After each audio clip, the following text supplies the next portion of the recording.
Her husband was gone. But 3 weeks later, her dog wouldn't stop listening behind a locked wall. 3 weeks after burying her husband of 48 years, Margaret Hale was learning how to live with silence. The old Pennsylvania farmhouse still smelled faintly of Richard's pipe tobacco, and every room seemed to remember him. But her German shepherd, Ranger, refused to settle. Night after night, he left his bed and stood motionless at the basement door, ears forward, listening to something Margaret couldn't hear. Then she found a hidden key in Richard's workshop, and the silence began to change. If your dog suddenly became obsessed with one locked door in your home, would you open it? Tell me what you'd do.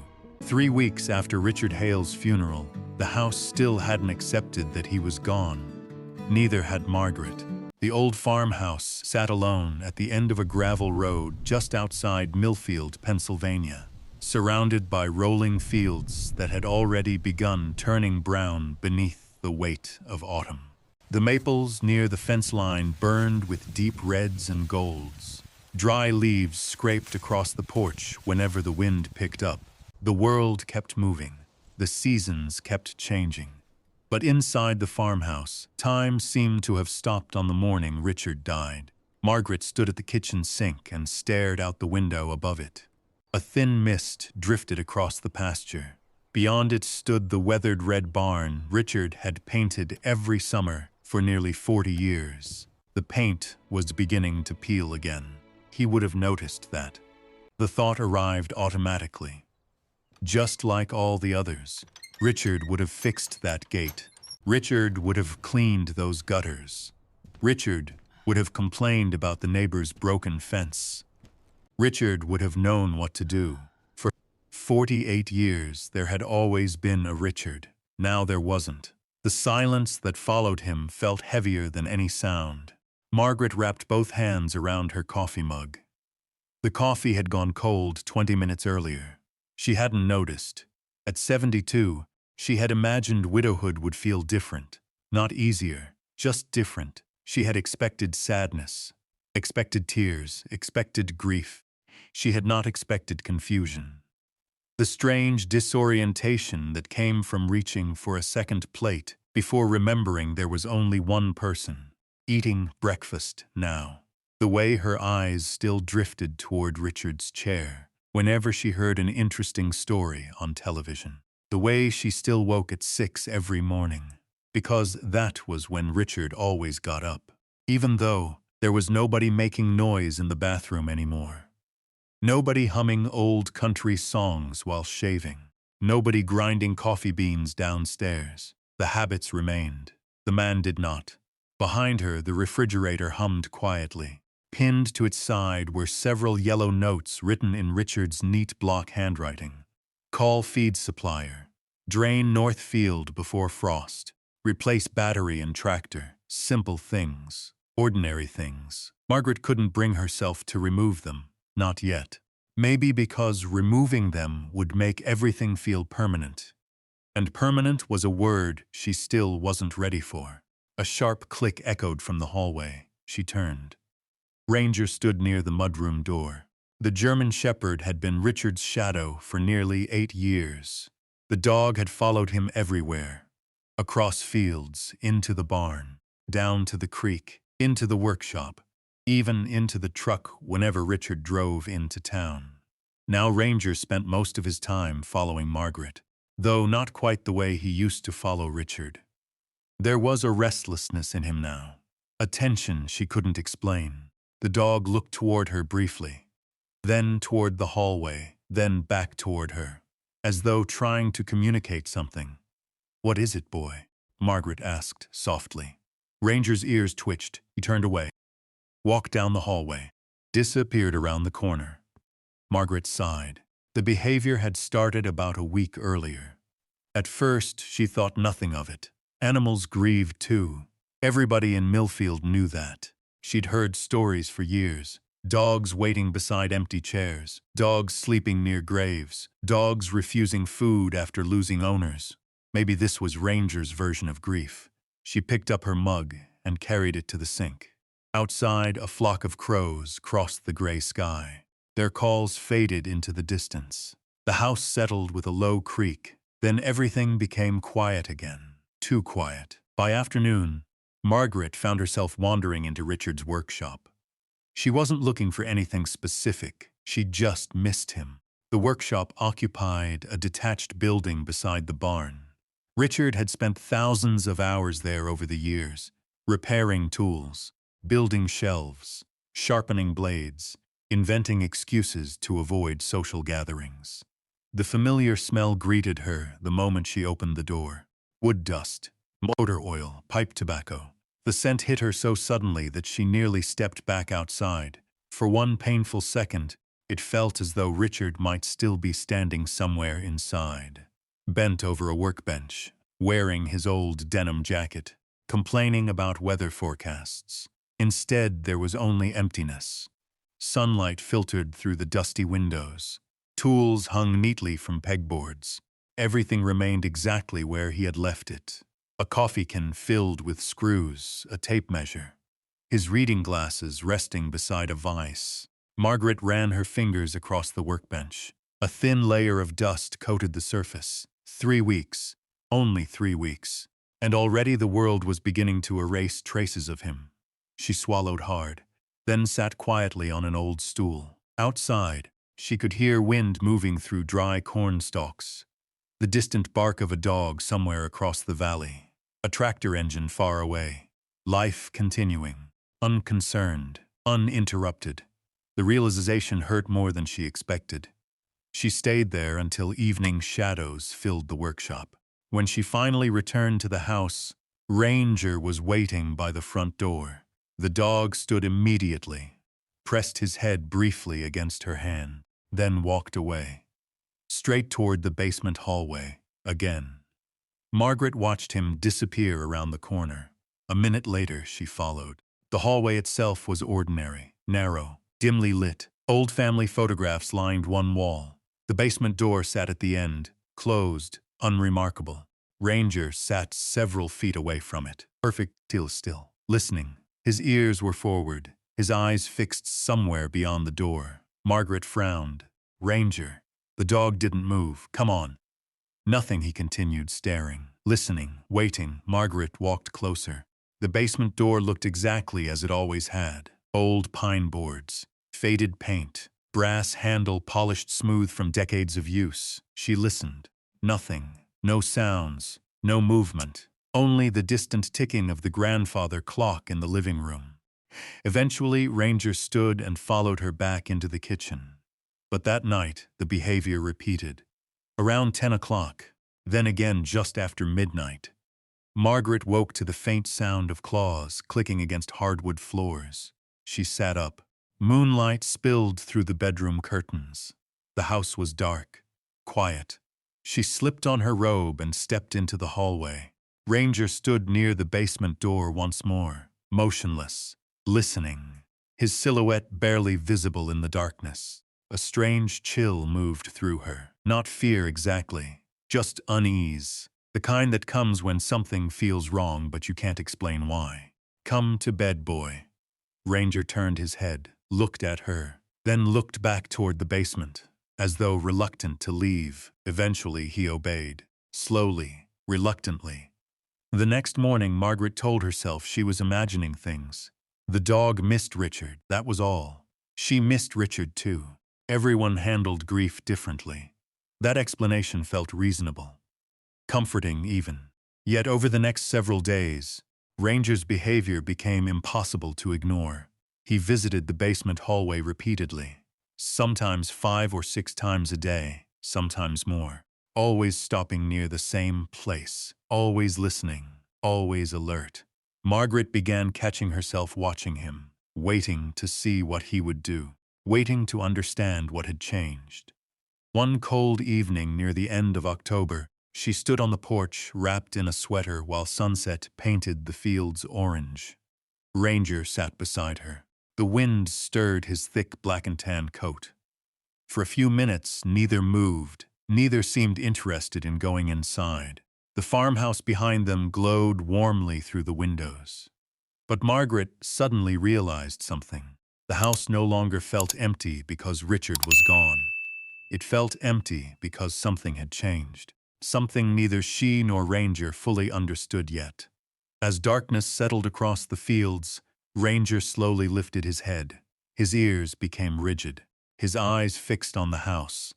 Then he stood, without making a sound, without looking at Margaret. He walked toward the front door, purposefully, directly, as if answering a call only he could hear.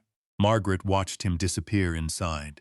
A faint unease settled somewhere deep in her chest. For the first time, she wondered if Ranger wasn't simply grieving.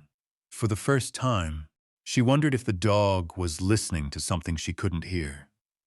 Something waiting in the silence Richard had left behind. That thought stayed with Margaret longer than she wanted to admit. The next morning arrived gray and cold. A thin layer of frost covered the pasture behind the farmhouse. The grass glittered silver beneath the weak autumn sun. Somewhere in the distance, a tractor engine rumbled to life. Margaret stood at the kitchen window with a cup of coffee. Ranger sat nearby, watching, not the fields, not the road, the hallway again. The dog had barely touched his breakfast. Every few minutes his ears twitched toward the basement door. Margaret shook her head. "You've got yourself worked up over nothing, haven't you?" Ranger glanced at her briefly, then returned his attention to the hallway. The behavior should have annoyed her. Instead, it unsettled her. By late morning, she decided to tackle a task she had been avoiding for weeks. Richard's workshop. The thought alone tightened something inside her chest. She had entered the building several times since the funeral, but only briefly, long enough to stand in the doorway, long enough to remember, not long enough to touch anything. Today would be different. The workshop needed organizing. Winter was coming. Richard would have said there was no point putting off work that needed doing. That had always been his way. Margaret pulled on her coat and crossed the yard. The wind carried the scent of damp leaves and harvested fields. The workshop door creaked when she opened it. The familiar smell greeted her immediately. Wood shavings, oil, metal, and beneath it all, the faint lingering scent of Richard's pipe tobacco. The smell hit harder than she expected. For a moment she simply stood there, looking. The old workbench occupied the center of the room. Tool racks lined the walls. Everything remained exactly where Richard had left it, as if he might return after lunch and continue whatever project he'd been working on. Margaret took a slow breath, then rolled up her sleeves. She began with simple things, sorting screws, stacking lumber, throwing away old receipts. The work helped. Her hands stayed busy. Her thoughts stayed quieter.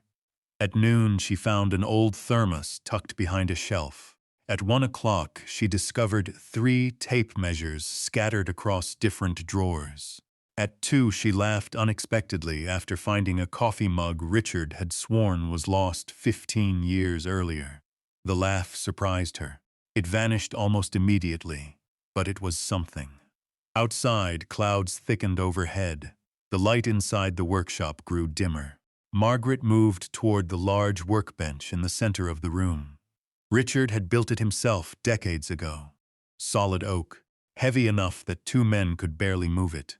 She began clearing items from the lower shelves. Boxes, old paint cans, rusty clamps, a broken lantern. Nothing unusual, until she noticed something strange. One of the boards beneath the workbench looked newer than the rest. Not new, just newer. The wood grain was slightly different. The screws didn't match. Margaret frowned. Richard hated mismatched hardware. She crouched lower. Dust coated the floor beneath the bench. Years of it. Yet one small section appeared cleaner, as though it had been disturbed at some point. Her curiosity sharpened. She reached for a screwdriver. Several minutes later, she removed the board. Behind it sat a small steel box, no larger than a cigar case. Gray, plain, hidden. Margaret froze. The workshop suddenly felt very quiet. She stared at the box for several seconds. Richard had hidden something. The realization felt almost impossible. During 48 years of marriage, Richard had never been secretive. Private? Yes. Stubborn, certainly. But not secretive. Slowly, she lifted the box out. The metal felt cold against her hands. There was no lock, no label. Nothing. She opened it. Inside lay a single brass key, heavy old, its surface worn smooth from use. Attached to the ring was a weathered strip of dark leather. No writing, no number, no explanation, just the key. Margaret turned it over in her palm. The metal gleamed softly in the fading light. What on earth is this? She searched the box again. Nothing else, no note, no instructions, no clue. Just a key Richard had hidden beneath a workbench. For reasons she couldn't begin to understand. The afternoon sun disappeared completely behind the clouds. The workshop felt colder now. Margaret slipped the key into her coat pocket, then stood there staring at the empty box. Questions began piling up. What did it open? Why hide it? Why never mention it? Most importantly, why leave it behind? When she finally returned to the house, daylight was fading. Ranger met her at the door. The German shepherd immediately noticed something. His nose lifted. He sniffed the air, then moved directly toward Margaret's coat pocket. She blinked. "What are you doing?" Ranger pressed his nose against the fabric, sniffing intensely. His tail remained still. His ears were forward, focused. Margaret pulled the key from her pocket. The dog's reaction was immediate. Ranger stood, alert. Every muscle in his body tightened. The key dangled from her fingers. The dog stared at it, then at her, then toward the hallway. Margaret felt a chill crawl up her arms. "Okay," she laughed nervously. "Now you're being strange." Ranger turned and walked away, straight toward the basement door. Exactly as he had done every day for over a week. He stopped, looked back, waiting. Margaret followed. The hallway seemed darker than usual. The basement door remained closed, ordinary, unchanged. Ranger sat beside it, watching her, watching the key, watching the door. Margaret crouched beside him. "You think this belongs down here?" The dog stared at the door. She listened. Nothing. No sounds, no movement. Only silence. Yet Ranger refused to move. 5 minutes passed, then 10. Eventually, Margaret stood. "This is ridiculous." She returned to the kitchen. The dog remained behind. An hour later, she found him in exactly the same place. That night, the key sat on the kitchen table. Margaret couldn't stop looking at it. The brass caught the light from the hanging lamp overhead. Simple, ordinary, and somehow unsettling. She ate a bowl of soup while staring at it. The television played quietly in the background. She barely heard it. Her thoughts kept returning to Richard. Had he planned for her to find the key? Or had she discovered something he intended to keep hidden forever? The question lingered, unanswered. Near 10 o'clock, she prepared for bed. The key remained on the table. Ranger walked over, sniffed it again, then immediately headed toward the basement hallway. Margaret watched him disappear around the corner. A few moments later, she followed. The dog stood near the door once more, silent, listening, waiting, the same behavior. Only now there was something new, the key, and for reasons she couldn't explain, the two felt connected. Margaret looked down at the brass key in her hand, then at the basement door. The hallway seemed colder than the rest of the house. She told herself she was imagining it. Grief made people notice strange things. That was all. Yet even after she climbed into bed, sleep refused to come. The key sat on her nightstand. Moonlight spilled across the room, and somewhere downstairs she thought she heard Ranger moving through the hallway again. Not barking, not whining, just pacing, listening, as if he was waiting for something, or someone. Margaret stared into the darkness. The farmhouse creaked softly around her. Wind brushed against the windows, and for the first time since Richard's death, she found herself wondering whether her husband had left behind more than memories.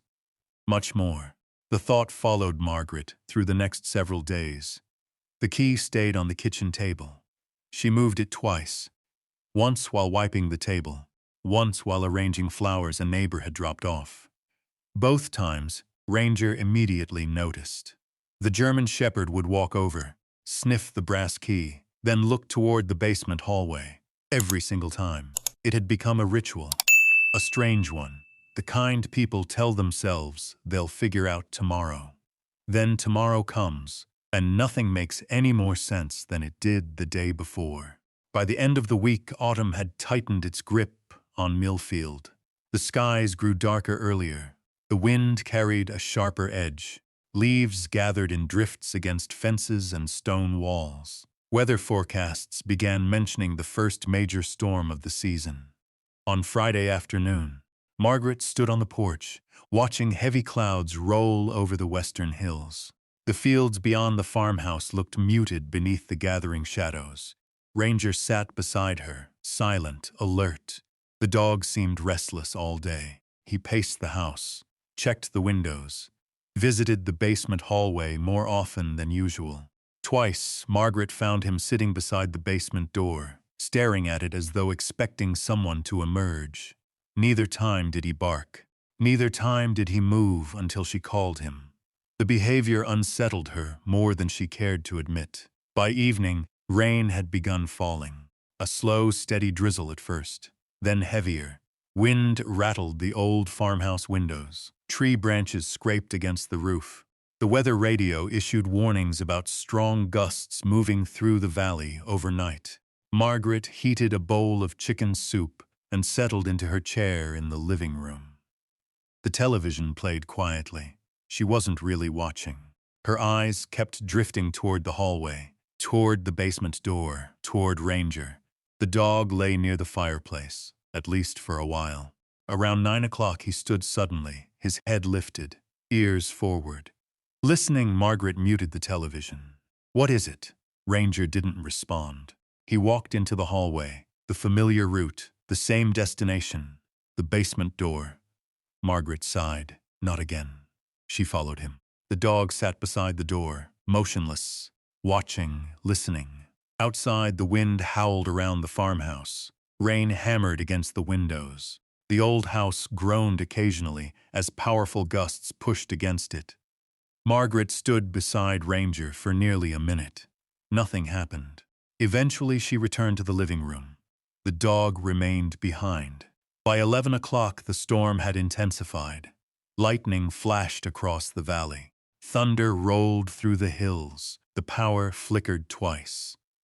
Margaret decided to go to bed before the weather worsened.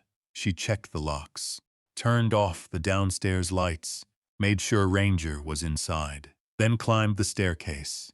The key remained on her nightstand. For reasons she couldn't explain, she wasn't comfortable leaving it downstairs anymore. Sleep came slowly.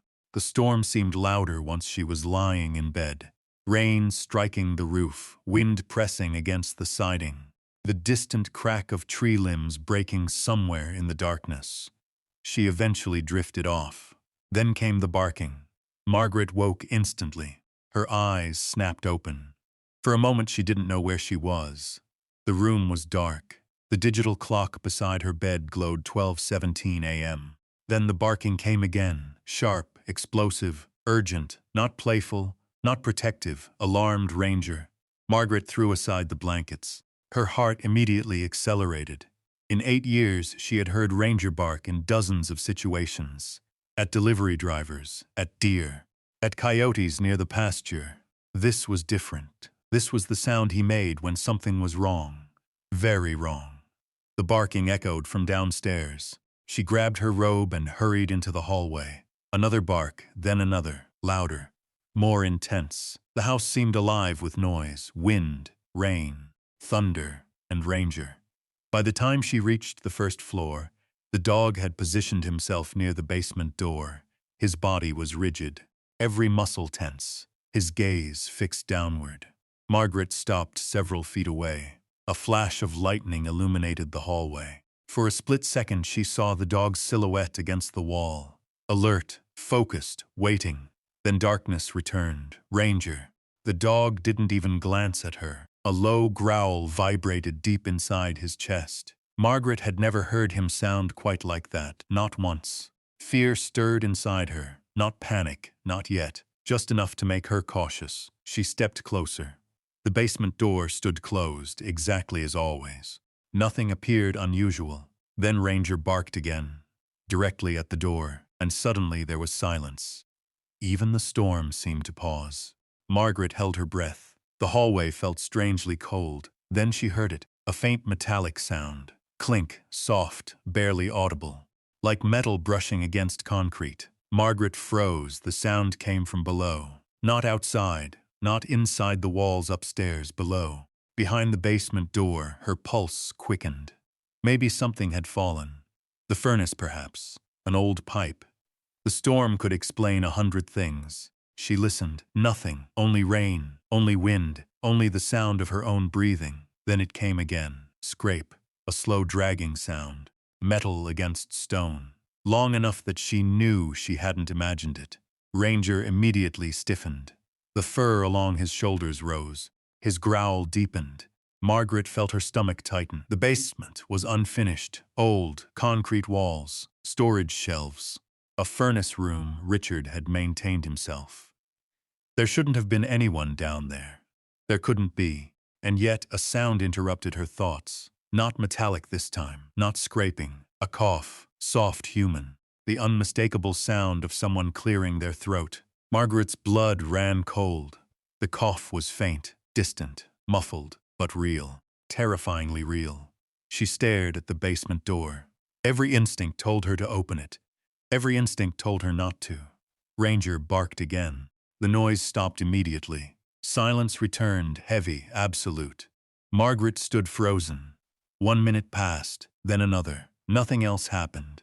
No footsteps, no movement, no voices, just the storm raging outside. Eventually, she backed away, slowly, carefully. "Come on, Ranger." The dog refused. She swallowed. "Ranger." A second command. Stronger. The German shepherd finally obeyed, reluctantly. He never took his eyes off the basement door. Not even while retreating down the hallway. Margaret locked the door leading to the basement, then checked it twice. She knew how irrational that was. If someone was already downstairs, locking the door accomplished nothing. Still, the action made her feel slightly better. Only slightly. The rest of the night passed without sleep. Margaret sat in the living room with every light on. Ranger stretched across the rug near her feet. Yet even there he remained alert. Every so often his ears would twitch toward the hallway, as though he were still listening, waiting. The storm finally weakened around dawn. Gray morning light crept through the windows. The rain slowed. The wind faded. The farmhouse gradually settled into silence again. Ordinary silence. Morning silence. Yet nothing felt ordinary anymore. Margaret stared toward the hallway, toward the basement, toward whatever had made those sounds. The key sat in her pocket, heavy, cold, present. For the first time since finding it, a thought arrived with absolute certainty. The key wasn't hidden by accident, and whatever it opened was somehow connected to what Ranger had heard. Margaret rose slowly from her chair. Outside, the storm clouds were beginning to break apart. Inside, the farmhouse felt different, as though something long buried had shifted during the night. She looked at the basement door. Then at Ranger. The dog stood immediately, ready, watching her, waiting. Margaret drew a slow breath. She wasn't going downstairs yet. Not alone, not after what she had heard. But she knew one thing. The answers were somewhere beyond that door, and whatever Richard had hidden all those years ago was no longer content to stay hidden. Margaret spent the rest of the morning trying to convince herself there had to be a reasonable explanation. Old houses made strange noises. Pipes shifted. Metal expanded and contracted. Storms loosened things. She repeated those explanations while washing dishes. While making toast, she never finished. While watching Ranger pace between the kitchen and the basement hallway. The explanations sounded less convincing every hour. By noon, the sky had cleared. The storm had moved east. Sunlight spilled across the fields behind the farmhouse, turning puddles into patches of silver. The world outside looked calm. Inside the house, nothing felt calm anymore. Margaret stood at the kitchen counter, staring at the brass key. Ranger sat beside the hallway entrance, watching her, waiting. The dog seemed unusually focused, not nervous, not frightened, focused, as though he had already reached a conclusion she hadn't. Finally, Margaret slipped the key into her pocket. "All right," she said quietly. The words sounded strange in the empty kitchen. "Let's find out what you think is down there." Ranger stood immediately. His ears lifted, his tail remained still. Together they walked toward the basement door. Margaret unlocked it. The hinges creaked softly as she pulled it open. Cool air drifted upward from below. The familiar smell of concrete dust and old wood greeted her. Nothing unusual, nothing frightening. Just a basement she had walked through thousands of times during nearly 5 decades in the house. She flipped on the light. The old bulbs flickered. Then steadied, Ranger descended first. One step at a time. Slowly, deliberately, Margaret followed. The basement stretched beneath the farmhouse exactly as she remembered. Storage shelves, the furnace room, workbenches, stacks of paint cans, Christmas decorations packed into aging cardboard boxes. The same space she and Richard had used for years. Yet, after the sounds she'd heard the night before, everything seemed different. Every shadow felt deeper.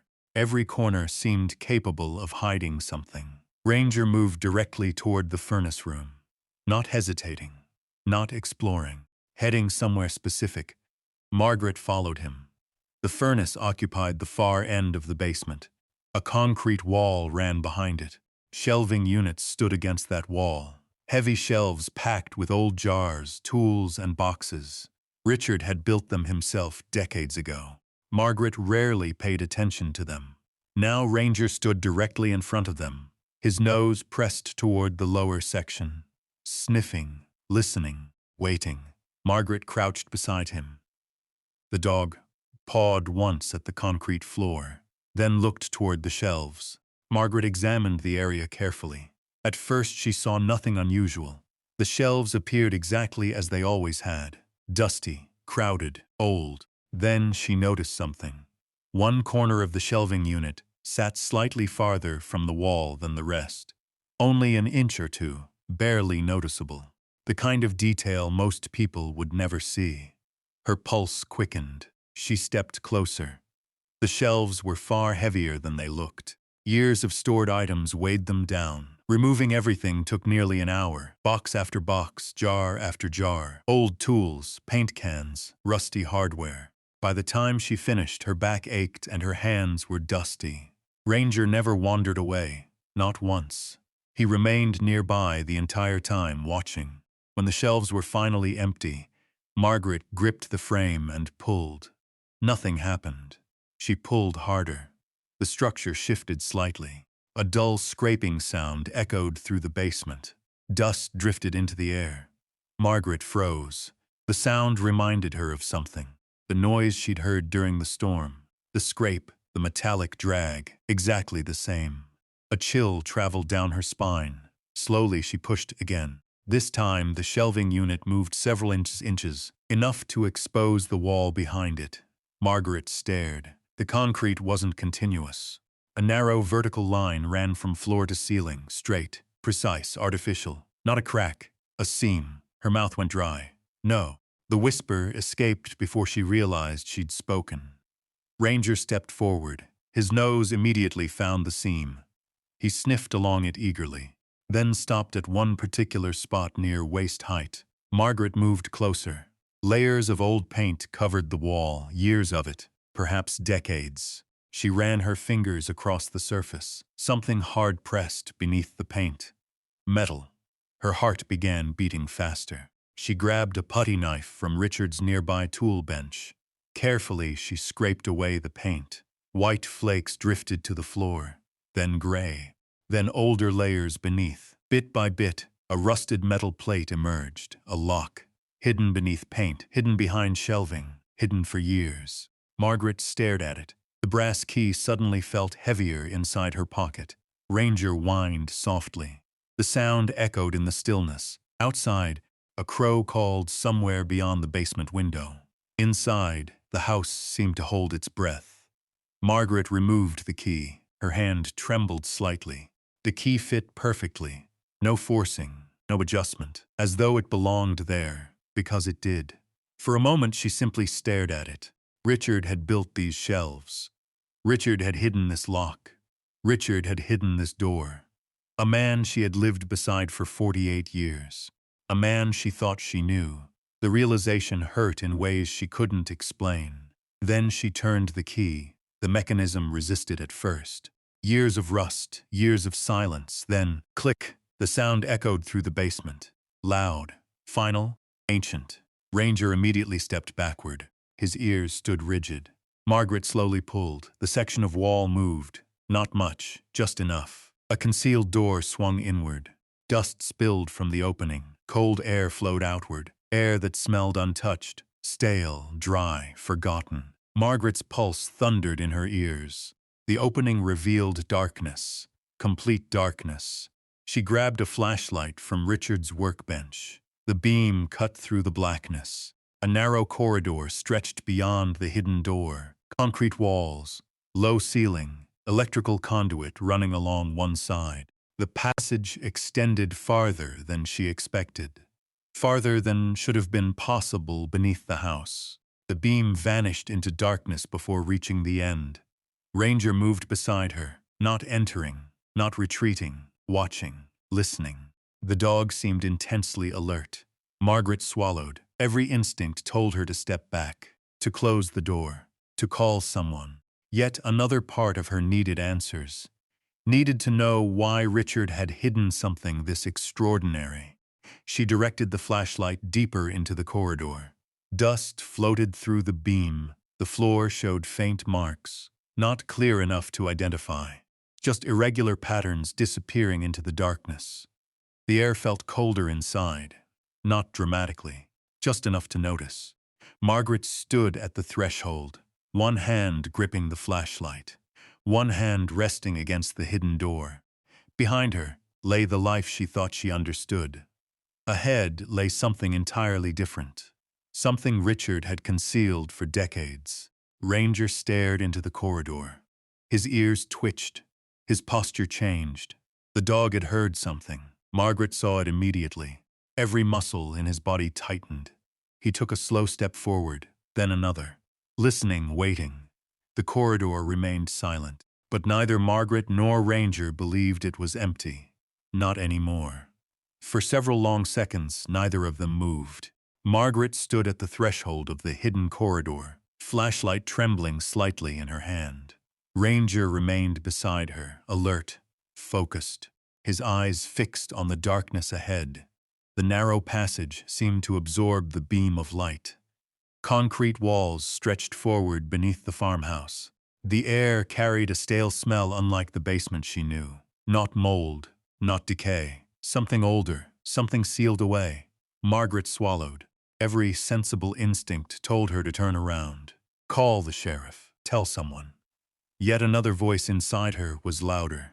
The same voice that had pushed her to open the steel box. The same voice that had turned the key. Richard had hidden this. Richard had built this. Richard had left it behind. She needed to know why.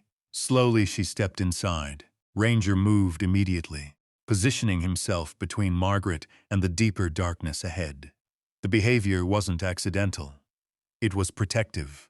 The corridor floor was smooth concrete. Dust covered most of it. Yet as Margaret directed the flashlight downward, she noticed something strange. The dust wasn't untouched. There were marks, footprints, not old ones, recent. The realization stopped her cold. Someone had walked through this passage, recently. The prints weren't perfectly clear, but they were visible enough. A heel. The outline of a boot. A dragged edge where someone had pivoted. Margaret's pulse quickened. The corridor continued another 20 feet before turning sharply to the left. The flashlight couldn't reach beyond the corner. The silence pressed against her ears. Only the distant hum of the furnace behind them broke the stillness. Then Ranger growled. Low, quiet, warning. Margaret froze. What is it? The dog didn't look at her. His attention remained fixed ahead. Listening, she listened too. Nothing. No voices, no footsteps, no movement. Yet Ranger's body remained tense. Eventually they continued. Step by careful step, the corridor turned left, then widened unexpectedly. Margaret stopped. The flashlight beam swept across a larger underground room, and for a moment she simply stared. This wasn't what she'd expected, not at all. The space resembled a small underground apartment, crude, hidden, but functional. A narrow cot stood against one wall. Several folded blankets rested neatly at its foot. A battery-powered lantern sat on a wooden crate serving as a bedside table. Shelves lined the far wall, stocked with canned food, bottled water, medical supplies, a portable radio, a stack of books. Margaret felt the blood drain from her face. Someone had been living here, not years ago now, recently. The blankets looked fresh. The food wasn't expired. The batteries beside the lantern were still in unopened packaging. This wasn't a forgotten hiding place. This was an occupied one. Her flashlight drifted across the room. A coffee mug sat beside the cot, half full. The liquid inside hadn't completely evaporated. Ranger stepped forward, sniffing. The dog moved carefully, methodically, investigating every corner. Margaret followed. Confusion battled fear inside her. Richard had been dead for 3 weeks. Yet someone had apparently been using this space. Someone Richard clearly knew. Someone he had never mentioned. She approached the shelves. Several notebooks sat stacked near the radio. A pair of reading glasses rested atop them. Beside the notebooks sat a chessboard with a game frozen halfway through. 2 coffee cups, 2 chairs. Margaret stared at the arrangement. Richard used to play chess every Sunday afternoon. The realization hit her unexpectedly. Someone else had sat here with him. Someone else had shared this hidden room. Someone else had occupied a part of Richard's life she'd never known existed. The discovery hurt more than she expected, not because it suggested betrayal, because it suggested distance. An entire hidden world, only yards beneath her home, yet completely unknown to her. Ranger suddenly stiffened. His head snapped toward another opening at the back of the room. A second corridor, darker, narrower. His growl returned, stronger this time. Margaret followed his gaze. The flashlight illuminated only a few feet before darkness swallowed everything again. Then she heard it movement, very faint. A shuffle, the sound of a shoe brushing concrete. Not imagination, not the house settling, real movement. Margaret's heart hammered. The room suddenly felt much smaller. "Hello?" Her voice echoed awkwardly through the underground space. No response. Only silence. Then another sound, a cautious step. Someone was there. Ranger barked. The sharp sound exploded through the hidden room, immediately followed by another movement deeper in the darkness. Margaret's grip tightened around the flashlight. Every nerve in her body screamed for her to leave. Instead, she stood her ground. "Who's there?" The question sounded stronger than she felt. The silence stretched. 5 seconds, 10, 15. Then a voice emerged from the darkness. Old, tired, human. "That's a good dog you've got." Margaret froze. The voice wasn't threatening. It wasn't aggressive. It sounded exhausted. A long moment later, a figure stepped into the edge of the flashlight beam. An elderly man. Thin, gray-haired, perhaps late 70s, maybe older. His face was deeply lined, weathered by years spent outdoors. A heavy flannel shirt hung loosely from his frame. He leaned slightly on a wooden cane. His expression wasn't hostile. It was cautious, the same caution Margaret felt. For several seconds, nobody spoke. The old man looked at Ranger first, then Margaret. Finally he sighed, a weary sound. "Richard told me this day might come." Margaret's stomach tightened. "You knew my husband." The man's eyes softened. For the first time, something resembling sadness appeared on his face. "I knew Richard better than most people." Margaret stared. The hidden room, the footprints, the coffee cups, the chessboard. Everything suddenly aligned into a shape she still couldn't fully understand. The old man removed his cap. His hands trembled slightly. "You're Margaret." It wasn't a question. She nodded. The man lowered his eyes briefly, almost respectfully. "I hoped I'd never have to meet you like this." The words landed strangely. Not threatening, not comforting, just honest. Ranger remained positioned between them, still wary, still protective. The old man noticed. A faint smile appeared. Smart dog. Then his gaze returned to Margaret. I suppose you've got questions. Margaret laughed once. A short, nervous sound. Questions. The word felt absurdly small.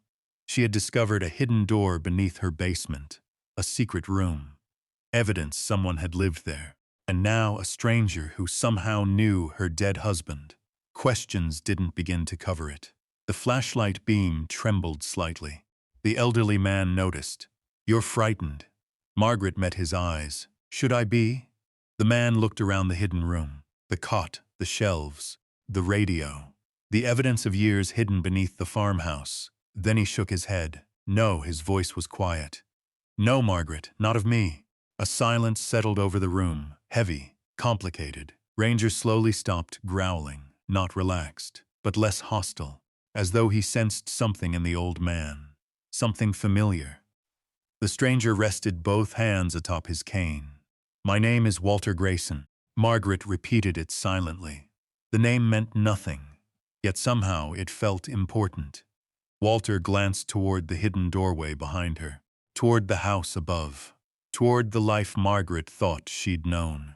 Then he looked back, and the sorrow in his eyes deepened, because whatever came next was clearly something he'd been carrying for a very long time. For several seconds, neither Margaret nor Walter spoke. The underground room felt strangely suspended outside of time. The battery lantern on the shelf cast a warm amber glow against the concrete walls. Ranger remained between them, watchful but calmer now, his ears still alert. Walter Grayson slowly lowered himself into one of the wooden chairs beside the chessboard. The movement seemed to cost him effort. His hands shook slightly.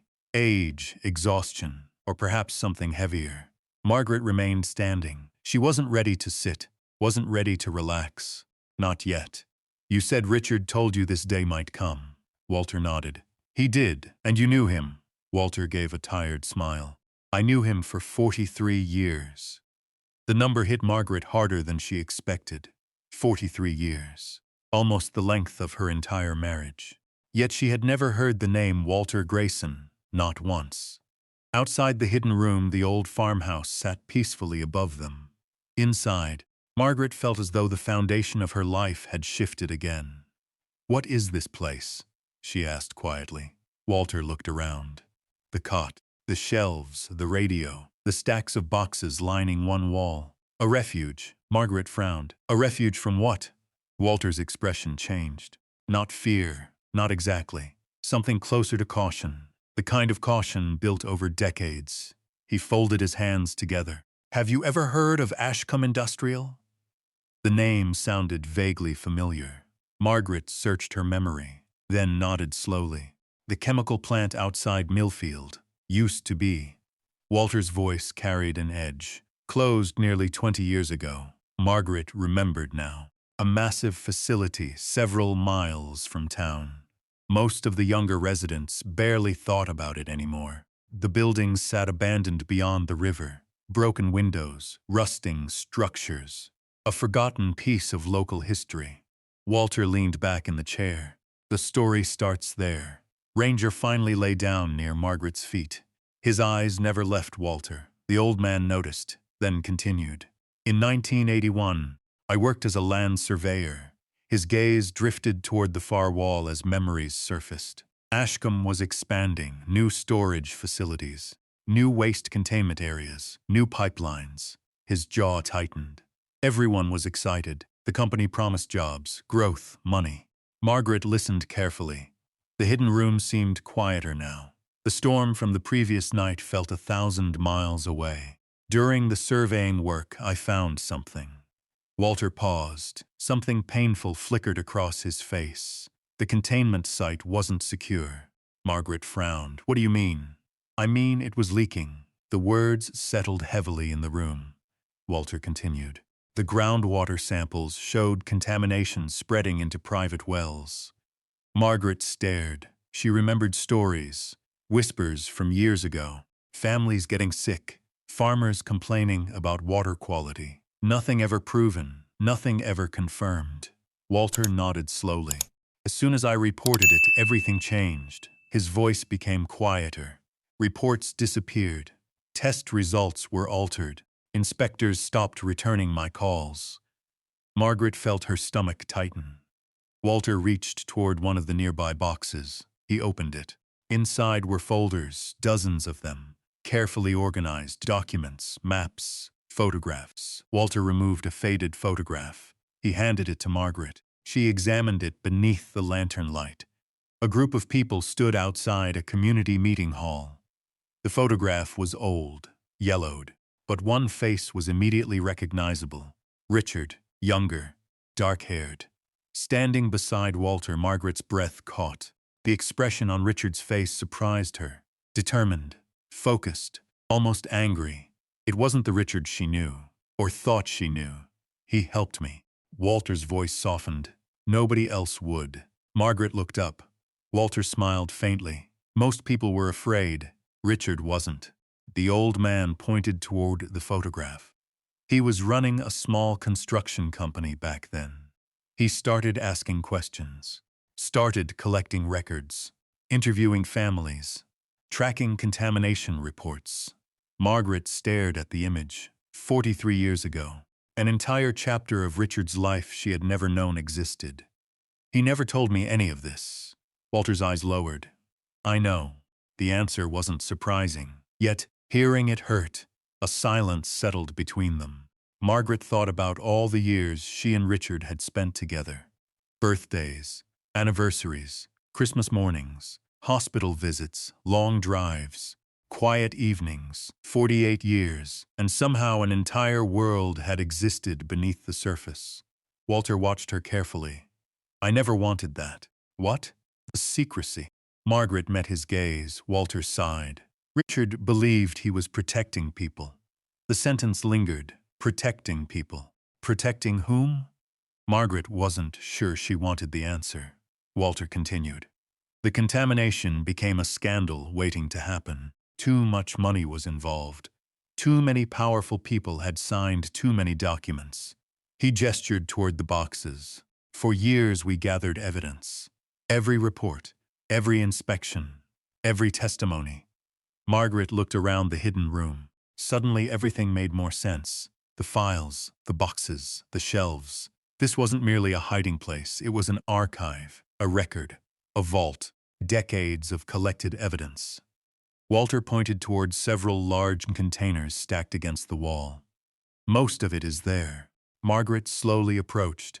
The nearest box was labeled 1984, another 1987, another 1992. Years, decades, entire histories preserved underground.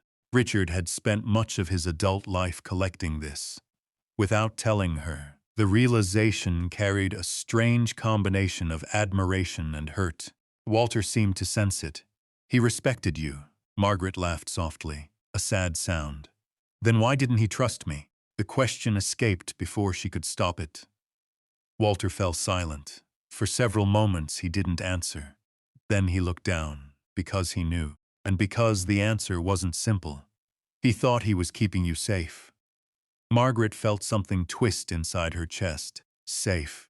The word sounded familiar, too familiar.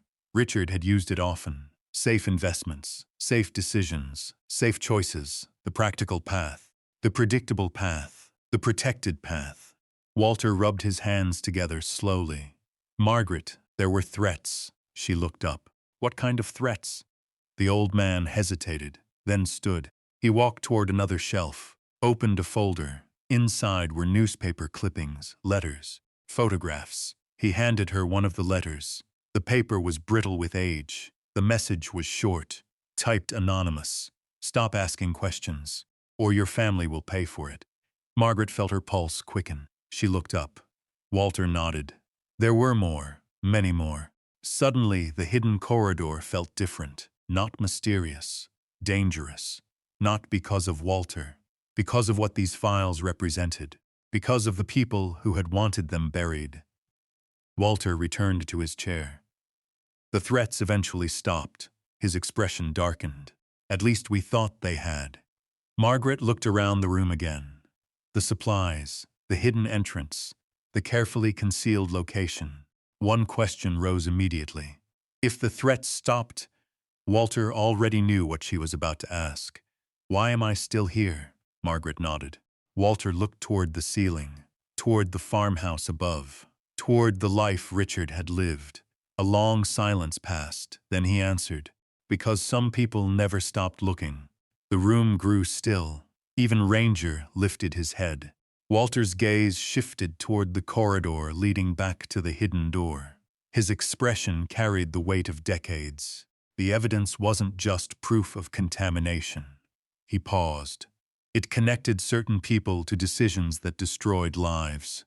Margaret felt the atmosphere change. Not dramatically, just enough. Enough to understand that the story wasn't over. Not even close. Everything she'd learned so far felt like the edge of something larger. Something Richard had spent 40 years protecting. Something Walter still feared. And suddenly, Margaret realized why Ranger had heard someone behind the door. Because there really had been someone there. Not a ghost, not an intruder. A man carrying the burden of a secret her husband had guarded for nearly half a century. A secret that was now sitting in front of her, waiting to be opened. Margaret didn't leave the hidden room until nearly sunset. The hours passed without her noticing. Walter answered questions, some carefully, some reluctantly. Others with the weary honesty of a man who had spent decades carrying a burden and no longer had the strength to hold it alone. By the time she climbed back through the concealed doorway into the basement, the world above felt strangely unfamiliar. Ranger padded quietly beside her. The German shepherd seemed calmer than he had in days, as if the mystery that had kept him listening behind the wall had finally revealed itself. But for Margaret, the mystery had only grown larger. That evening she sat alone at the kitchen table. A cardboard box rested beside her chair. Walter had given it to her before she left. "Richard wanted you to have these eventually," he had said. The sentence stayed with her. Eventually. Not now. Not years ago. Eventually. The kitchen felt unusually still. The grandfather clock ticked softly in the living room. Wind brushed against the windows. The smell of coffee lingered in the air. Margaret lifted the lid from the box. Inside were journals, dozens of them. Black notebooks, brown notebooks, leather-bound notebooks, each labeled in Richard's neat handwriting. Year after year, decade after decade. Her fingers hesitated over the first journal. 48 years of marriage. And yet she suddenly felt like someone about to meet her husband for the first time. She opened the cover. The first pages contained notes, names, addresses, water sample results, meeting summaries, dates. Richard's handwriting filled every inch of the paper. Precise, methodical, determined. Margaret turned page after page. The deeper she read, the more unfamiliar Richard became. Not because he was someone else, because there had been so much more of him than she'd ever known. She discovered records of late-night meetings with affected families, interviews conducted after work, handwritten accounts from parents whose children had become sick, maps tracking contamination spread through private wells, thousands of hours, thousands. Her husband had devoted a huge portion of his life to this investigation, quietly, patiently, without recognition, without publicity, without telling her. The realization left her unsettled. Around midnight, she stopped reading and rubbed her tired eyes. Ranger slept nearby on the rug. The dog occasionally lifted his head whenever she moved, then settled again. Margaret opened another journal. This one was different, less technical, more personal. The date at the top read June 14, 1991. She began reading. "Met with Walter again today. He thinks we're losing ground. The county refuses to release records. Families are growing tired. Sometimes I wonder if any of this will matter. Then I remember the people who trusted us. We owe them the truth." Margaret swallowed. She turned another page, another, then stopped. Her breath caught. The entry wasn't about water contamination. It was about her. Margaret worries I've become distracted. She's not wrong. I've missed 2 anniversaries of local events because of meetings. She deserves answers. But the less she knows, the safer she remains. Margaret stared at the words. The safer she remains. There it was again. The same idea Walter had mentioned. Protection. Safety. Richard had repeated it to himself for years, perhaps decades. She continued reading. I hate keeping things from her. But if the threats ever become real, I need her insulated from all of it. She deserves peace. The journal suddenly felt heavier. Margaret closed it. Not because she was angry, because she wasn't sure what she felt. She rose from the table and walked to the window. Outside, moonlight silvered the pasture. The old barn stood motionless against the darkness. For years she had believed she understood her marriage. Not perfectly. No marriage was perfect, but fundamentally, she believed she understood the man beside her. Now she wasn't so sure. The next morning she returned to the hidden room. Walter was making coffee on a small camping stove. The rich smell filled the underground space. For a moment the scene felt oddly domestic, like visiting a distant relative. Except nothing about the situation was normal. Walter handed her a mug. She accepted it. Neither spoke immediately. Eventually, Margaret broke the silence. Why didn't he tell me? Walter looked down into his coffee. The question clearly wasn't new. Perhaps he'd asked it himself many times. He thought he was doing the right thing. Margaret laughed softly. The sound carried little humor. That seems to be everyone's answer. Walter nodded. Because it's true. She looked away, toward the shelves, toward the stacks of evidence, toward the life Richard had hidden. Was I really that fragile? Walter immediately shook his head. No. The answer came so quickly it surprised her. Then why? The old surveyor sighed. For several moments he searched for words. Finally he found them. Richard had a habit. What kind of habit? He carried everything himself. Margaret said nothing, because she knew exactly what Walter meant. Richard repaired things himself, handled finances himself, managed problems himself. If a roof leaked, he climbed onto it. If a tractor broke, he fixed it. If someone was struggling, he helped. Always, without complaint, without asking for assistance. Walter stared into his coffee. The problem is that eventually, people who carry everything stop letting others carry anything. The words settled heavily between them. Margaret felt an unexpected sting behind her eyes, because she recognized the truth inside them. Not just in Richard, in their marriage. There had been moments, small moments, times she'd wanted to help, times she'd asked questions, times she'd sensed something troubling him. And every time Richard had smiled gently and said some version of the same thing. Don't worry about it. I've got it.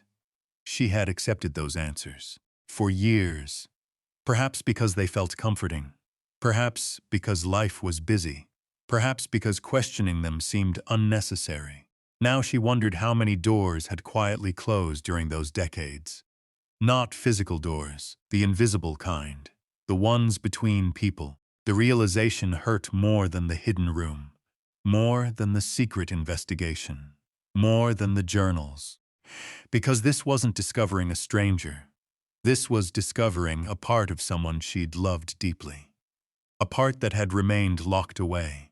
The next several days settled into a strange rhythm. Mornings above ground, afternoons below. Margaret read journals, sorted files, examined photographs. Ranger accompanied her everywhere. Sometimes he slept beside Walter's chair, sometimes beside Margaret's. The old man and the dog gradually developed an unspoken understanding. Walter even began saving small pieces of sandwich crust for him. By Thursday afternoon, Margaret had worked through nearly 12 boxes. Each one revealed another layer, another forgotten family, another buried report, another piece of Richard's hidden life. Then she found a photograph. The image stopped her cold. Richard stood beside a group of local residents. Walter was there, several children, several farmers. The photograph had been taken sometime during the late 80s. Everyone looked exhausted, but hopeful. Margaret studied Richard's face. The expression was different from the one she'd seen in family photographs. Not happier, just more alive, purposeful, engaged, as though he was fighting for something he believed mattered. A strange ache spread through her chest, pride, sadness, admiration, hurt, all at once, because the more she learned, the more complicated her grief became. Before discovering the hidden room, mourning had felt straightforward. She missed Richard.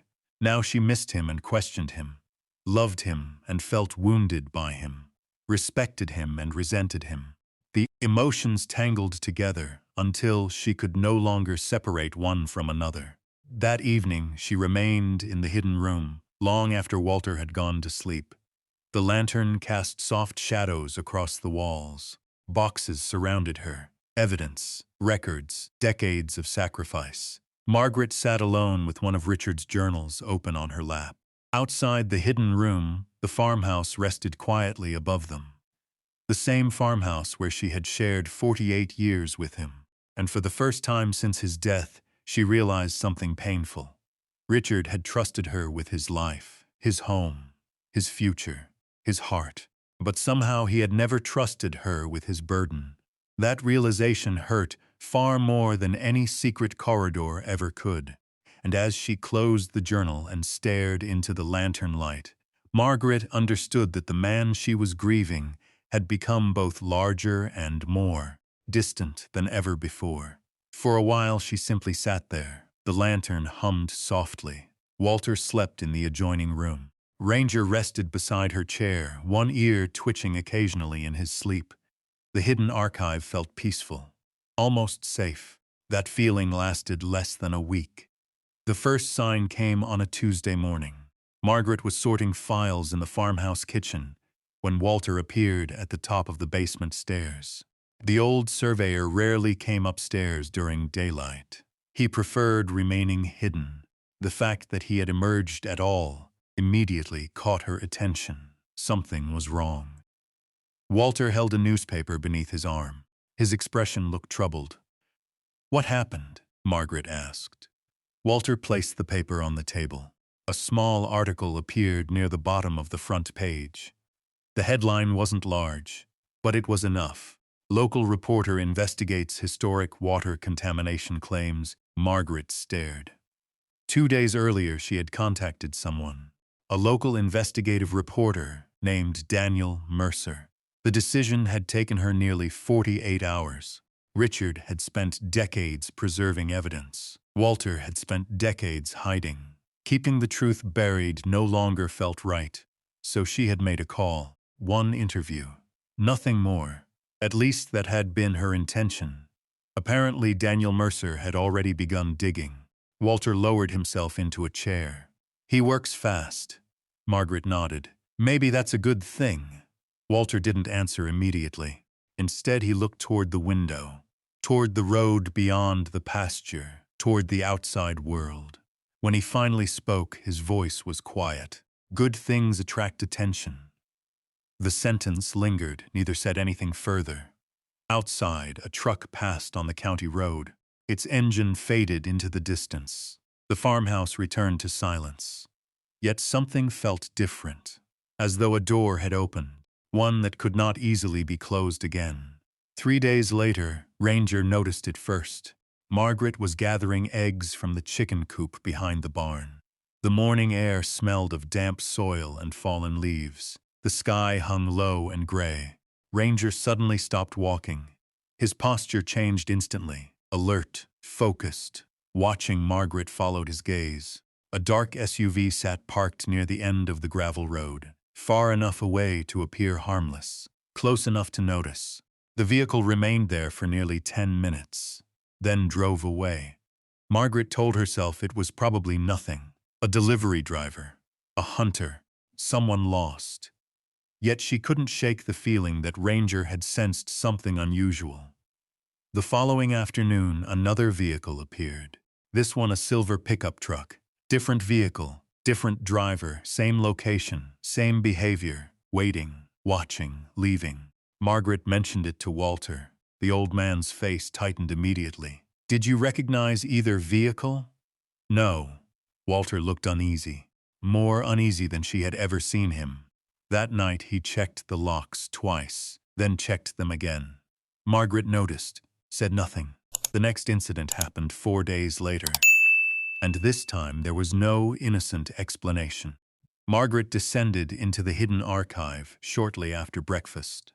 Ranger trotted beside her. Walter was already downstairs reviewing documents. Everything appeared normal. Until Margaret reached the evidence shelves, she stopped. A box was missing, not moved. Missing, she stared. Then checked again. The gap remained. An empty space between two containers. Walter immediately noticed her expression. What is it? Margaret pointed. The old man's face drained of color. He crossed the room quickly, far quicker than a man his age should have been able to move. No. The word escaped almost as a whisper. No, no, no. He searched the surrounding shelves, then opened nearby boxes, then checked again. Finally, he looked at Margaret. It was right here. What was? Walter swallowed. Original groundwater reports. The room suddenly felt smaller, colder. Margaret's pulse quickened. Maybe it's somewhere else. Walter slowly shook his head. I organized these files. His voice carried absolute certainty. I know exactly where everything belongs. Silence filled the room. Ranger rose from his place near the wall. The dog began sniffing the floor, moving slowly, methodically. His nose followed a path toward the hidden corridor entrance, then toward the concealed door leading back into the basement. Walter noticed. Margaret noticed. Neither needed to say what they were thinking. Someone had been here. The realization settled heavily over the room. Someone knew about the archive. Someone had entered, and someone had taken evidence. That evening, Margaret contacted Daniel Mercer again. The reporter arrived the following morning. He was younger than she'd expected, mid-40s, worn leather jacket, notebook tucked beneath one arm, the kind of face that looked permanently curious. He spent hours reviewing documents, taking notes, asking questions, listening carefully. When Margaret finally showed him the hidden corridor, he stood silently for several seconds. His reaction wasn't excitement. It was disbelief. Your husband kept all this? For decades. Daniel slowly shook his head. My God. Walter sat nearby, watching, waiting. The old surveyor trusted very few people. Margaret could tell he still wasn't certain about Daniel. Yet there was little choice now. The truth had started moving, and movement created momentum. As the reporter prepared to leave, he paused near the front door. There's something you should know. Margaret immediately sensed concern in his voice. What? Daniel hesitated, then answered. I wasn't the only person asking questions this week. The room became still. What does that mean? I requested public records from county archives. He looked directly at Margaret. Less than 24 hours later, someone else requested access to the exact same files. Walter's expression hardened. The reporter continued. Whoever it is, they're paying attention. After he left, silence settled over the farmhouse, the kind of silence that arrives after bad news. Margaret stood at the kitchen window, watching the empty road, watching the gray afternoon, thinking. Ranger sat beside her. The dog's gaze never left the front yard. Hours passed. Nothing happened. Then came Friday night, the night everything changed. Margaret woke shortly after 2 in the morning. At first she didn't know why. The house was dark, quiet. Then she heard Ranger, not barking, growling. Low, dangerous. The sound immediately pulled her fully awake. She sat upright. The growl came again, from downstairs. Margaret hurried from her bedroom, her heart already racing. The hallway felt colder than usual. Moonlight spilled through the windows, painting pale shapes across the floorboards. At the bottom of the stairs, she found Ranger, standing rigid near the basement hallway, every muscle tense, his eyes fixed ahead. Margaret listened. At first she heard nothing, then a faint thump. From below, the basement. Another sound followed, metal brushing against concrete. The exact sound she remembered from the storm weeks earlier. Only now she knew what existed beyond the wall, the hidden archive, the evidence, Walter. Someone was down there, Ranger barked. The sound exploded through the house, immediately followed by movement below. Fast movement, footsteps. Margaret's pulse surged. She grabbed the nearest flashlight. By the time she reached the basement door, the sounds had stopped. Completely. The silence felt unnatural. Heavy. She opened the door. Ranger charged ahead. The dog moved through the basement like a black and tan shadow. Focused, determined. Margaret followed. The concealed entrance stood partially open. Walter emerged from the corridor seconds later, his face pale. "What happened?" The old man shook his head. "I heard someone." The words landed like a stone. "Where?" "Inside the archive." Margaret stared. Walter pointed toward the shelves, toward the evidence room, toward decades of secrets. "They were gone before I reached them." Ranger continued searching, sniffing, tracking. His movements were urgent, precise. Margaret suddenly understood something. The mystery Richard left behind was no longer buried in the past. Someone still cared. Someone still feared those records. Someone was willing to enter her home to get them. And standing in the basement beside Walter and Ranger, Margaret realized the hidden corridor wasn't simply a secret anymore. It was now the center of a battle that had never truly ended. The rest of that night passed without sleep. Margaret, Walter, and Ranger searched every corner of the hidden archive.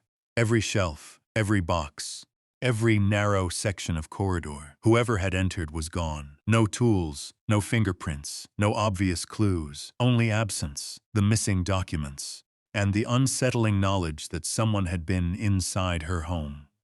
Just before dawn, Walter sat heavily in one of the wooden chairs. He looked older than Margaret had ever seen him. The lantern light deepened the lines in his face. For decades he had lived with caution. For decades he had carried the burden of looking over his shoulder. Now those fears had followed him once again. Margaret poured coffee from a thermos she had brought downstairs. She handed him a cup. Walter accepted it silently. Neither spoke. Ranger rested near the hidden doorway. The dog refused to sleep. Every few minutes his ears lifted toward distant sounds. Listening. Always listening. By morning, sunlight filtered through the farmhouse windows above them. The familiar world continued. School buses drove through Millfield.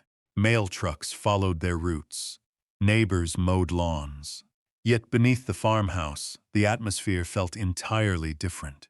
The hidden archive had become fragile, exposed. For the first time, Margaret understood why Richard had protected it so fiercely. That afternoon, Daniel Mercer returned. The reporter listened carefully as Walter described the break-in. His notebook filled quickly. Questions, dates, names, connections. When Walter finished, Daniel closed the notebook and exhaled slowly. "I think the story is bigger than any of us realized." Walter gave a humorless smile. Richard used to say that. The mention of Richard brought silence. Daniel looked around the archive. His gaze settled on the shelves, the files, the decades of evidence. Then on Margaret. "What are you going to do?" The answer arrived before she could fully think about it. "Keep going." The reporter nodded, as though he'd expected nothing else. Over the next week, momentum accelerated. Daniel's articles expanded. More families came forward. Former workers contacted him.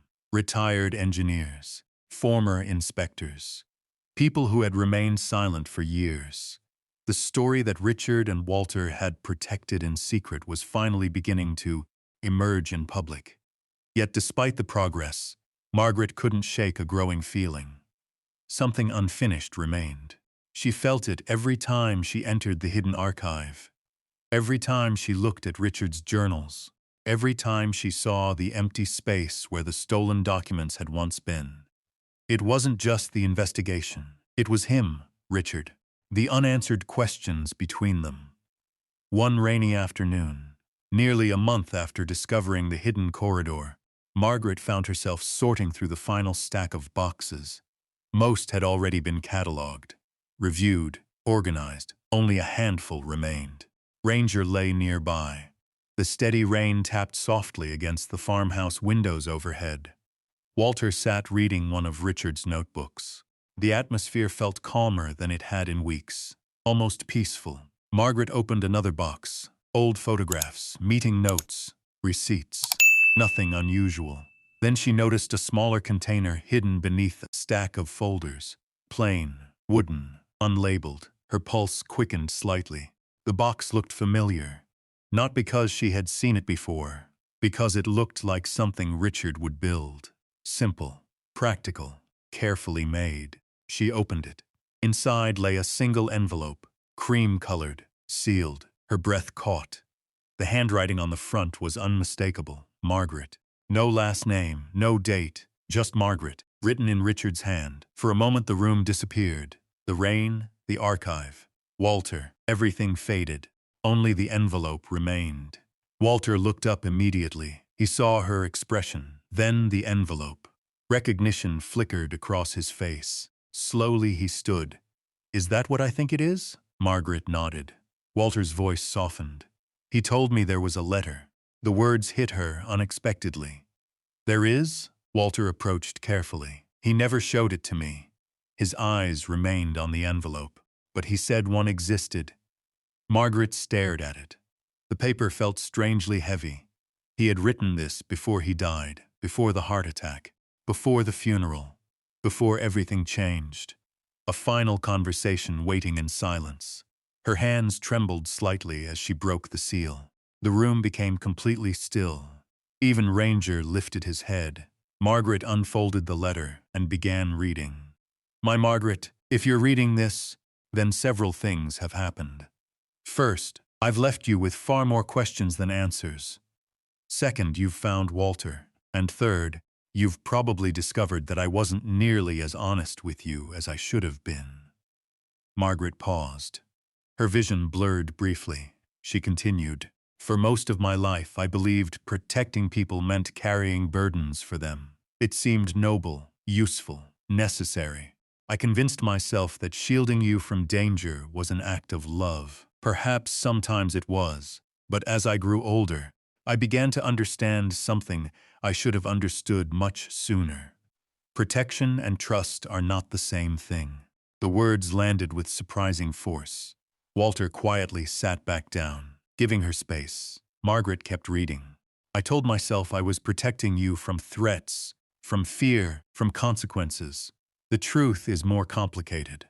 Part of me was protecting myself, because once I shared the burden, I could no longer control it. I could no longer decide everything alone, and I was always better at carrying weight than sharing it." Margaret closed her eyes briefly. The sentence felt painfully familiar, not because she had never seen it, because she had. In countless small moments throughout their marriage, Richard fixing things alone, managing problems alone, worrying alone, believing responsibility belonged entirely to him. The letter continued. "You deserved the truth. You deserved the choice to stand beside me. I never gave you that choice. That remains my greatest regret. Not the years, not the investigation, not even the danger. My greatest regret is deciding for you what you could handle."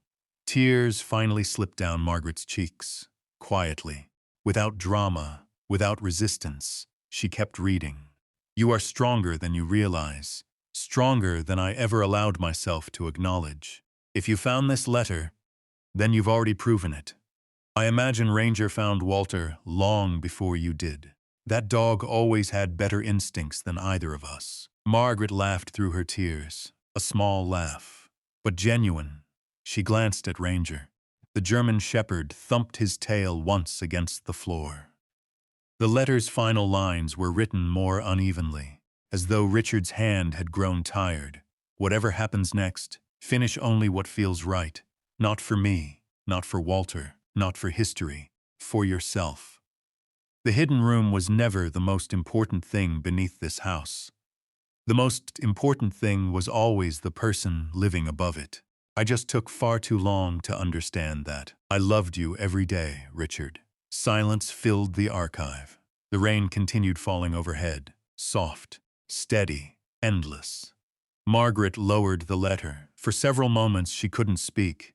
Neither could Walter.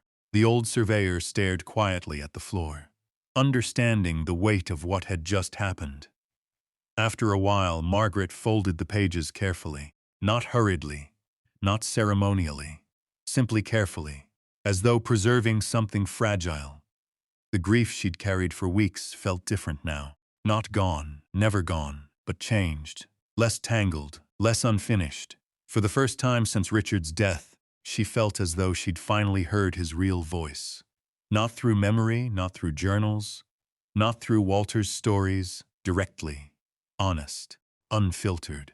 The conversation had arrived too late, but it had arrived, and as the rain continued tapping against the world above, Margaret sat quietly in the hidden archive with Richard's letter resting in her lap. For the first time in a very long while, the silence he left behind no longer felt empty. Winter arrived early that year. The first snow came before Thanksgiving. A thin white blanket settled across the rolling fields surrounding the Hale farmhouse. Fence posts disappeared beneath frost. The old maple trees stood bare against pale gray skies. Smoke curled from chimneys throughout Millfield. Life slowed. The investigation did not. Months passed. The story Daniel Mercer had published continued spreading far beyond the county. State officials opened formal inquiries. Environmental agencies revisited records that had remained untouched for decades. Former employees testified. Forgotten documents resurfaced. Families who had spent years believing nobody cared finally began receiving answers. Some answers brought comfort, others brought anger, but they were answers, and after 40 years of silence, that mattered. Walter remained at the farmhouse throughout the winter, not because he needed to hide anymore, because for the first time in decades, he no longer wanted to be alone. The fear that had shaped so much of his life gradually loosened its grip. Margaret saw it happen little by little. At first, he still checked windows, still listened for unfamiliar vehicles, still hesitated whenever strangers approached. But over time, those habits faded.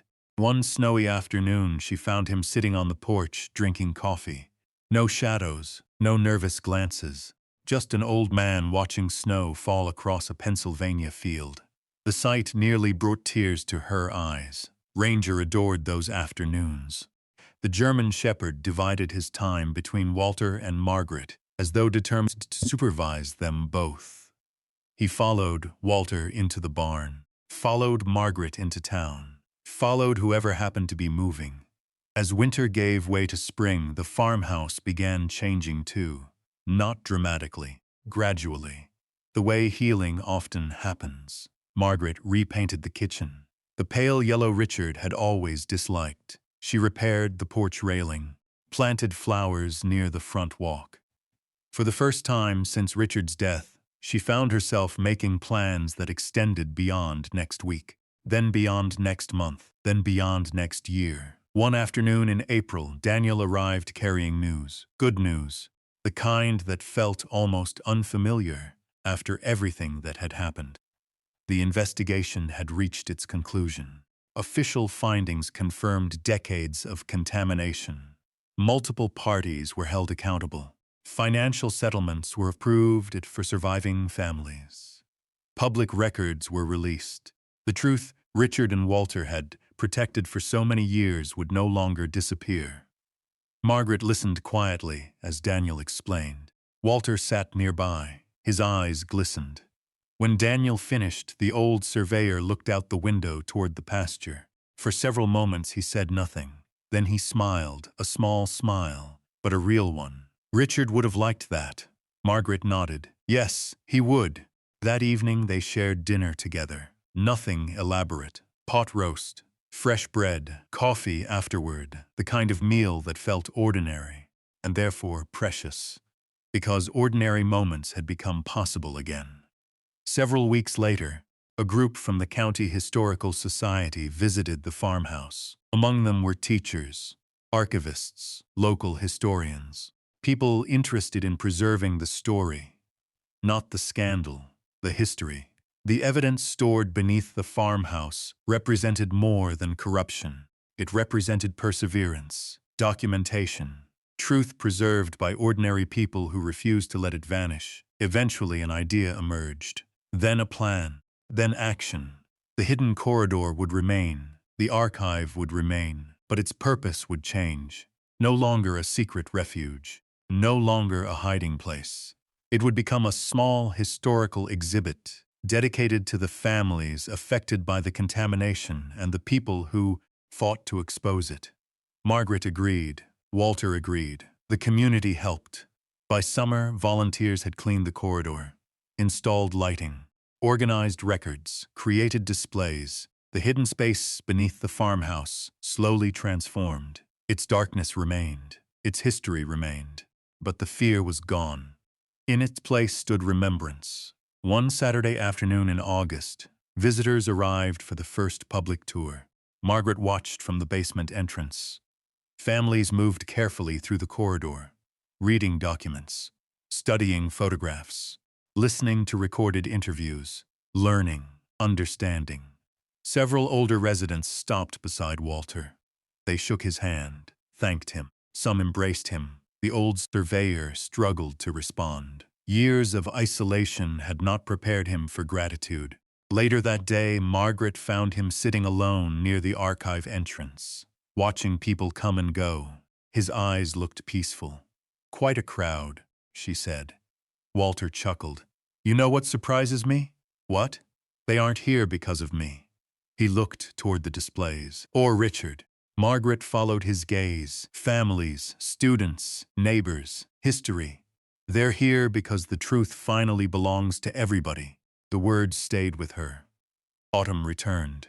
1 full year after the night ranger first barked at the basement hallway. 1 full year since Margaret had discovered the hidden key beneath Richard's workbench. The season arrived carrying familiar colors. Golden fields, crimson maples, cool morning air scented with wood smoke and fallen leaves. Yet everything felt different. One afternoon, Margaret walked through the farmhouse, carrying a basket of laundry.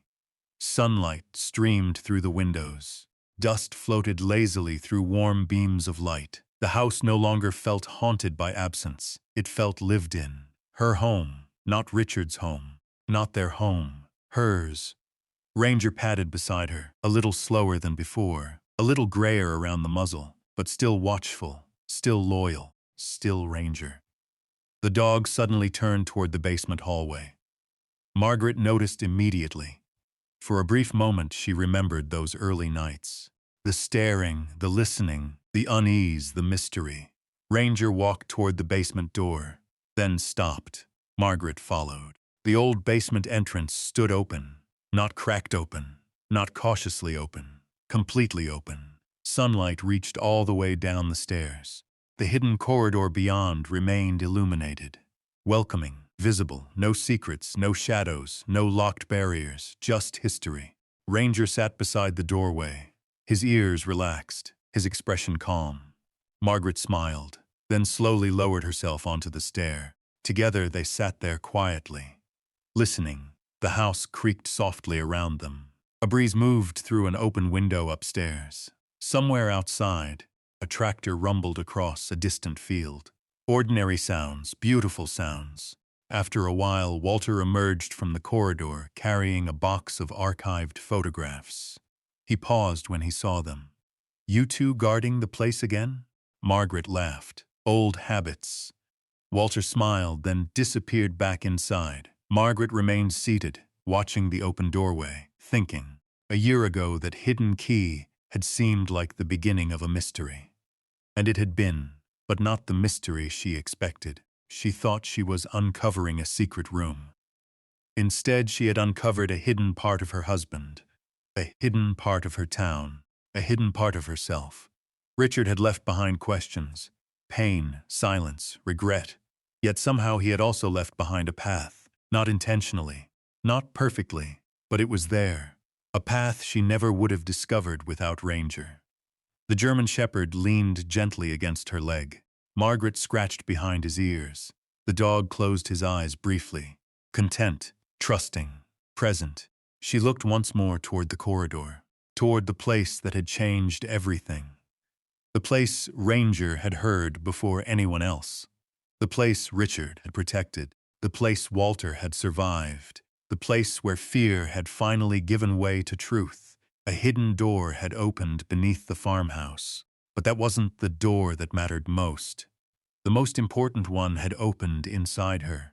Inside the woman who spent 48 years believing her role was simply to follow, to support, to stay in the background. That woman no longer existed. Standing beside her German shepherd beneath the warm autumn sunlight, spilling through the farmhouse windows, Margaret understood something she hadn't known when this journey began. Richard's key had unlocked far more than a concealed room. It had unlocked courage, purpose, possibility, the chance to step fully into her own life. Outside, the maple trees blazed red and gold against the afternoon sky. Inside, the basement door remained open, and for the first time, neither Margaret nor Ranger felt the need to listen for what might be hiding behind it. There was nothing left hiding there. Only truth, only memory, only light, only memory, only light. Margaret sat there a little longer, her hand resting on Ranger's neck, watching the open doorway that had once frightened her. A year earlier, she thought grief meant learning how to live without Richard. She had been wrong. What she really had to learn was how to see him clearly. Not the husband she imagined, not the hero hidden in old journals, not the man who kept secrets, all of him. And somehow, when she finally did, she also began to see herself. The strange thing was that none of it would have happened if Ranger had acted like an ordinary dog. Most people would have ignored the sounds, dismissed the staring, closed the basement door and moved on. But Ranger kept listening. Night after night, long after everyone else would have stopped paying attention, the judge did something he couldn't explain, and because he did, an old woman found a hidden room, a forgotten tooth, the frightened man who needed help, and a version of herself that had been waiting quietly beneath the surface for years. The afternoon sun dressed across the floorboards, the same floorboard Richard had walked across thousands of times. The same house, the same land, yet nothing was the same anymore. Sometimes the biggest changes don't happen when the door opens. They happen when you finally decide to walk through it. Margaret looked down at Ranger. The old German shepherd lifted his head and gazed toward the corridor one last time before settling beside her. Peaceful, certain, as if he knew his job was finished, and maybe it's worse. So now I'm curious about something. Is someone or something you trusted keep pointing toward a door everyone else ignored? Would you have the courage to open it?